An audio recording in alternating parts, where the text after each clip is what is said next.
కాంగ్రెస్ పాలనలో అస్తవ్యస్తంగా ఉన్న పన్నుల విధానాన్ని కేంద్ర ప్రభుత్వం పూర్తిగా మార్చివేసిందన్నారు ఎంపీ పురంధేశ్వరి. అందుకే 2017లో కేంద్ర ప్రభుత్వం జీఎస్టీ విధానాన్ని తీసుకొచ్చిందని స్పష్టం చేశారు. తూర్పు గోదావరి జిల్లా దేవరపల్లిలో దేవీ శరన్నవరాత్రి ఉత్సవాల్లో ఎంపీ దగ్గుబాటి పురంధేశ్వరి పాల్గొన్నారు. ఈ సందర్భంగా ఎంపీ పురంధేశ్వరికి ఆలయ కమిటీ ప్రతినిధులు పూర్ణ కుంభంతో స్వాగతం పలికారు. అనంతరం అమ్మవారికి ఎంపీ పురంధేశ్వరి కూటమి పార్టీ నాయకులతో కలిసి ప్రత్యేక పూజలు నిర్వహించారు.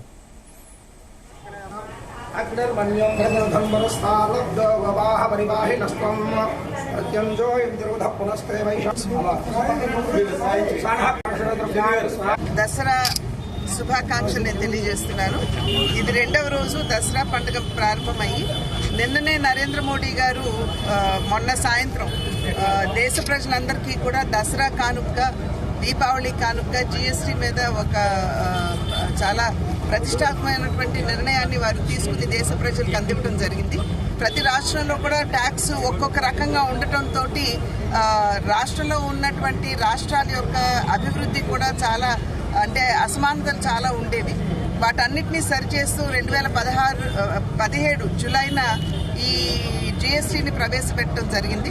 ఇంతకు ముందు 4 స్లాబులుగా ఉండేది. 5, 12, 18, 28% జీఎస్టీ స్లాబ్ ఉండేది. కనుక ప్రజల్లో కూడా చాలా కన్ఫ్యూజన్ ఉండేది. కంప్లైన్స్ అనేది చాలా కష్టతరంగా ఉండేది. కనుక ఇప్పుడు దాన్ని సరళీకృతం చేస్తూ కేవలం 2 స్లాబులు మాత్రమే 5, 18 ఈ 2 స్లాబులకి జీఎస్టీ ఇప్పుడు కుదించడం జరిగింది. దీని యొక్క పర్యవసానం ఏ రకంగా ఉంటుందంటే పేద మరియు మధ్యతరగతి ప్రజలు ఎవరైతే ఉన్నారో వారికి చాలా ఊరట కలిగించేటువంటి విషయంగా మనం అందరం కూడా పరిగణించాలి.